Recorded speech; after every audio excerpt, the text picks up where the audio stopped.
أعوذ بالله السميع العليم من الشيطان الرجيم. بسم الله الرحمن الرحيم. I seek refuge in Allah from the accursed evil one, Iblis, Shaitan, Lucifer, the devil. And I begin in the name of the Creator, the most gracious, the most merciful.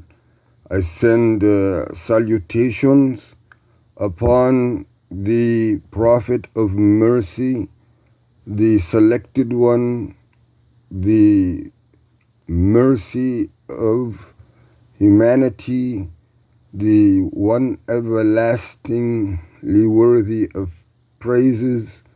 He is the father of Abdullahi, and he is the son of Abdullahi. He is also the father of Qasim and Ruqayya. Fatimatu Zahra'i as well. And this is a very important moment in our series. We want to thank and send much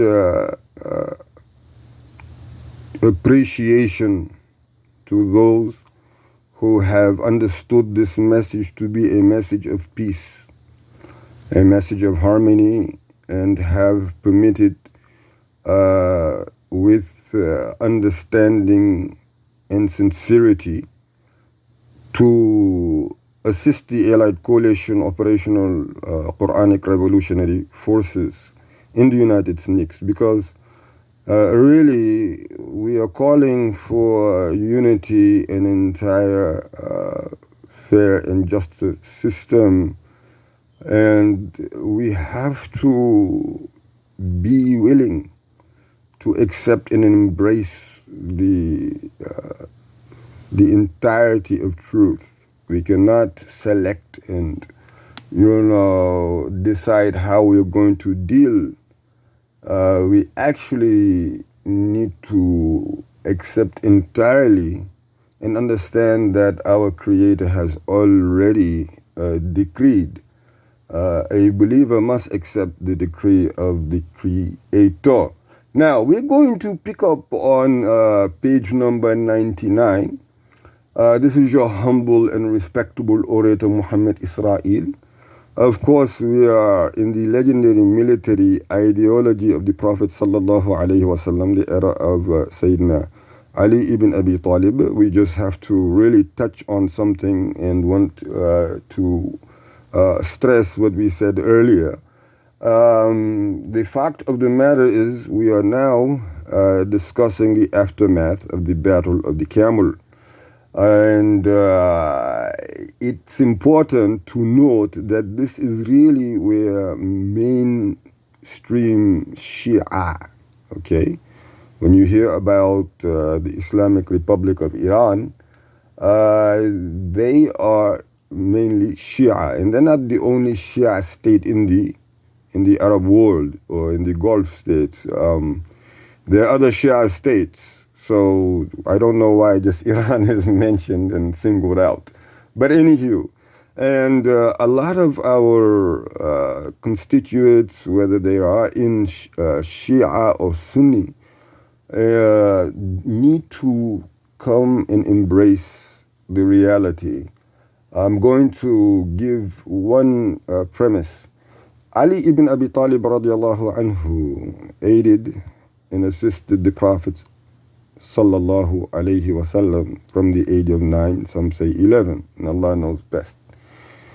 And he lived the entire duration of the prophethood in entirety.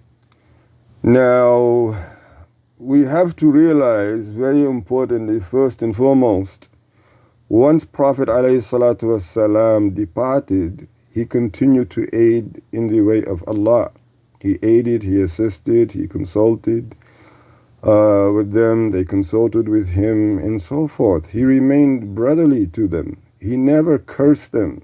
Ali, radiallahu anhu, never cursed Abu Bakr, never cursed Umar, never cursed Uthman, and he lived during their entire lifetime.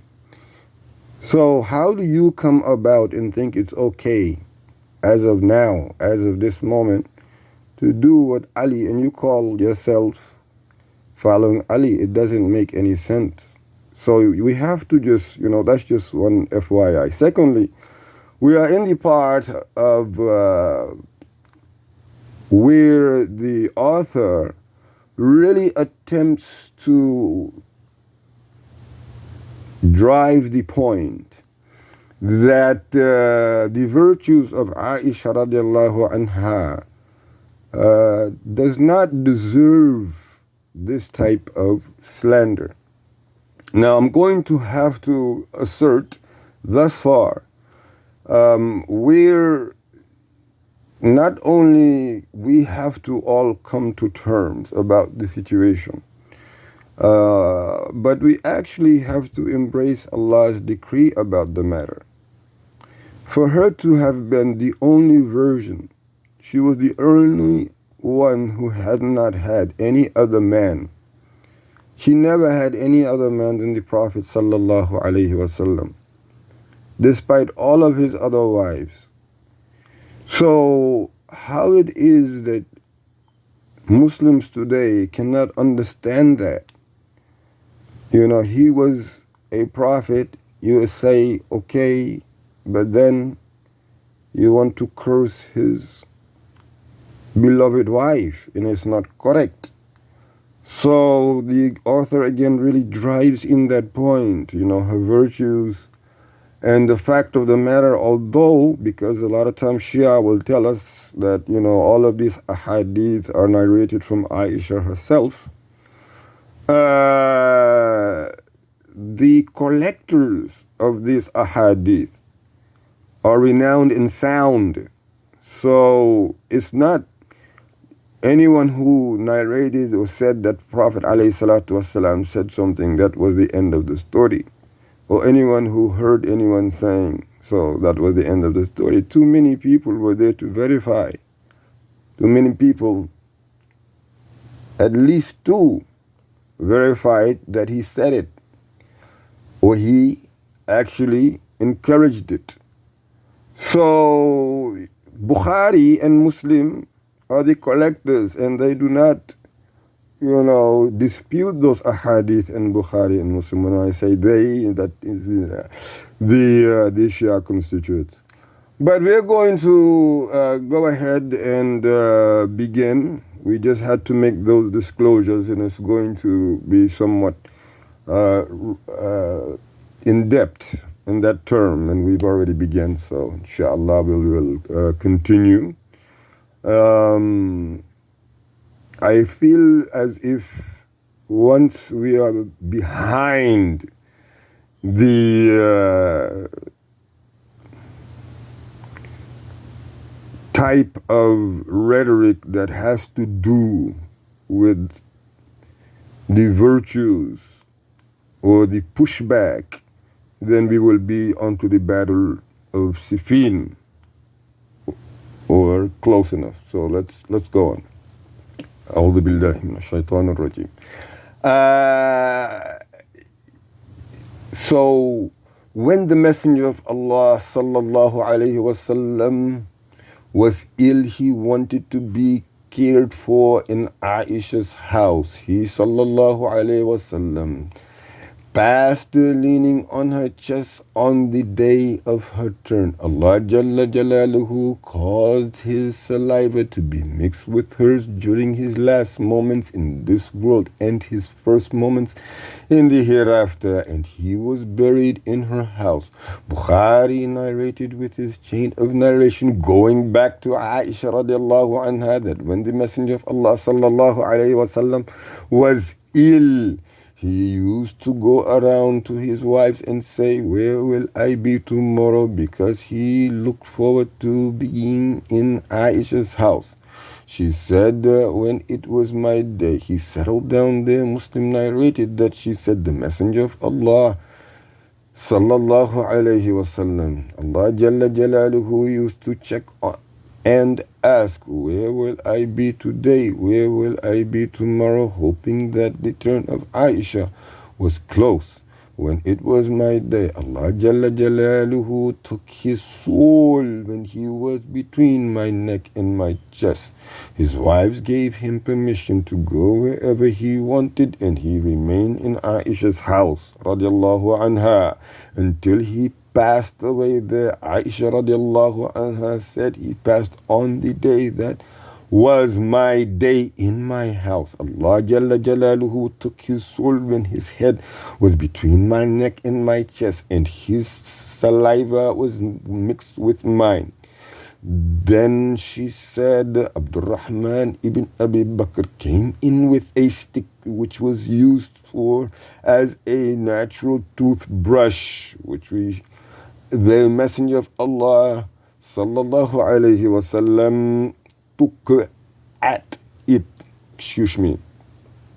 The Messenger of Allah sallallahu alayhi wasallam looked at it, and I said to him, give me this toothbrush, O Abdurrahman. He gave it to me, and I cut it. Then I chewed it and gave it to the Messenger of Allah sallallahu alayhi wasallam, who brushed his teeth with it while he was leaning on my chest. Another report adds, so Allah Jalla Jalaluhu mixed my saliva with his on his last day in this world and his first day in the hereafter.